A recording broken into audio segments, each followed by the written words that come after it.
puisqu'on est vraiment attaché justement à travailler avec des énergies renouvelables et les énergies locales, on a appris à travailler avec de l'éolien, on sait travailler avec du solaire, on sait travailler avec de l'électricité qui provient des barrages, de l'électroélectrique, hydroélectrique, Ouais. tout type d'énergie renouvelable. Donc, on a cette énergie renouvelable à l'entrée. Elle va nous amener de l'électricité. Cette électricité, elle va nous permettre de faire passer un courant électrique dans l'eau, de faire donc ce procédé d'électrolyse qui va Mhm. séparer pardon, en deux la molécule d'eau, d'un côté Ouais. l'hydrogène, de l'autre côté l'oxygène.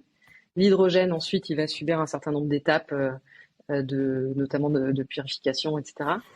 Et puis ensuite, on va le stocker, on va le transporter chez nos clients. Et l'oxygène, on le rejette dans l'atmosphère, pour l'instant. D'accord. Donc ouais, ouais. Parce que c'est quoi pour la suite? Euh, pour la suite, et c'est vraiment l'ambition de Live depuis le départ, c'est dans un premier temps de déployer des usines de production d'hydrogène à terre qui vont répondre aux besoins de l'hydrogène, hein, qui sont de plus en Hmm. plus importants. Et puis d'avoir la possibilité aussi de produire de façon massive en mer avec des plateformes, des plateformes de Ouais. production d'hydrogène qui remplaceront à terme les plateformes pétrolières qu'on connaît. Et à ce moment-là, on va produire de l'hydrogène en grande quantité, mais on va aussi coproduire de l'oxygène en grande quantité.